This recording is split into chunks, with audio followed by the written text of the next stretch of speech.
मेरे लिए खुशी की बात है कि हम लोग 3-4 पीढ़ी मिलकर एक साथ हम लोग इस त्यौहार को हम लोग मनाते हैं।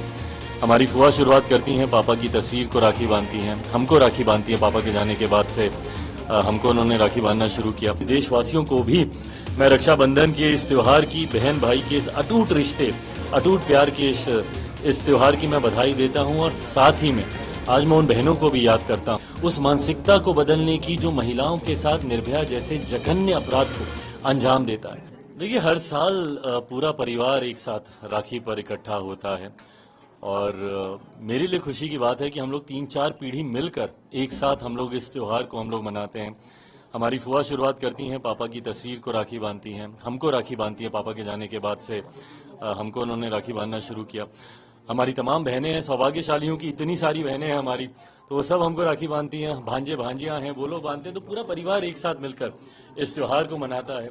जहां खुशियों के साथ मैं अपने परिवार के साथ इस त्यौहार को मना रहा हूं, वहीं देशवासियों को भी मैं रक्षाबंधन के इस त्यौहार की, बहन भाई के इस अटूट रिश्ते, अटूट प्यार के इस त्यौहार की मैं बधाई देता हूं। और साथ ही में आज मैं उन बहनों को भी याद करता हूं जिन्होंने कहीं ना कहीं असामाजिक मानसिकता की वजह से आज वो इस दुनिया में नहीं है।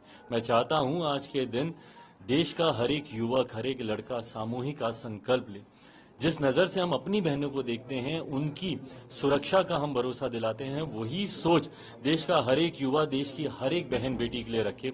जरूरत है उस मानसिकता को बदलने की जो महिलाओं के साथ निर्भया जैसे जघन्य अपराध को अंजाम देता है। आज मुझे वो बहन भी याद आती है जो कुछ दिनों पहले जिनके साथ इस तरीके के दुष्कर्म हुए, देश के अलग अलग राज्यों में हुए।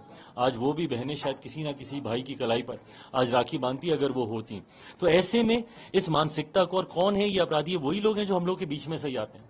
इस सोच को बदलने की जरूरत है जो महिलाओं के ऊपर ऐसे जघन्य अपराध को अंजाम देती हैं। मैं चाहता हूं आज देश का हर एक युवा इस संकल्प को ले ताकि आने वाले दिनों में कभी भविष्य में दोबारा ऐसी घटनाएं ना घटें। किसी स्टेट का गवर्नर ये कहते हैं कि स्टेट महिलाओं के लिए सेफ नहीं है, जैसा बंगाल के गवर्नर ने कहा, कितनी बड़ी बात है? नहीं, बिल्कुल बहुत बड़ी बात है भाई। अगर एक गवर्नर अगर अपने राज्य के बारे में अगर इस तरीके की बात कर रहा, और वो भी एक ऐसा राज्य, भाई देखिए, फिर वही, मैं इसमें राजनीति नहीं करना चाहता, बट उस राज्य की मुख्यमंत्री एक महिला है।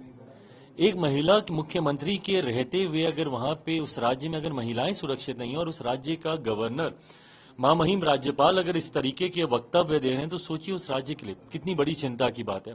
मैं कतई नहीं जाना चाहूंगा दोषारोपण की राजनीति में कि इस राज्य में इतनी घटनाएं हुई, उस राज्य में उतनी घटना हुई। देश के किसी कोने में एक भी ऐसी घटना होती, मैं तो बल्कि दुनिया में ऐसी घटनाओं की कहीं पे कोई जगह नहीं है। अगर ऐसी घटना हो रही है तो उस पर कार्रवाई होनी चाहिए और कड़ी से कड़ी कार्रवाई होनी चाहिए। ऐसी सजा मिलनी चाहिए कि भविष्य में किसी दूसरे की रूह कांपे ऐसी घटना के बारे में सोचते हुए भी। अंजाम देना तो बहुत दूर की बात है, ऐसे उदाहरण हम लोग को रखने की जरूरत है। बट हाँ, साथ ही में ये सामाजिक रिस्पॉन्सिबिलिटी भी है। प्रधानमंत्री जी ने लाल किले की प्राचीर से भी इस बार यही बात कही, कलेक्टिव रिस्पॉन्सिबिलिटी सबको लेने की जरूरत है। वी एज लॉ मेकर्स, हमें भी ये जिम्मेदारी लेने की जरूरत है।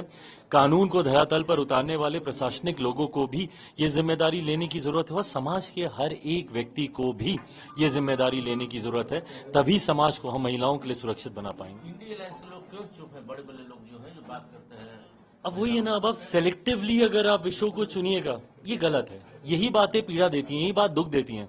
भाई, जब आप मणिपुर की बात करते थे, मैंने भी सदन में आपकी आवाज में आवाज उठाई। सरकार का अंग होने के बावजूद, सरकार का अंग होने के बावजूद आज मुजफ्फरपुर जैसी घटना, जहानाबाद जैसी घटना आज भी मुझे विचलित करती है। मेरी पार्टी के लोग आज भी गए हैं वहां पर, मैं, मेरा पूरी पार्टी, हम लोग उनके साथ खड़े हैं। बट ऐसे में ये वही टीएमसी की महिला सांसद हैं जो सदन नहीं चलने देती थी।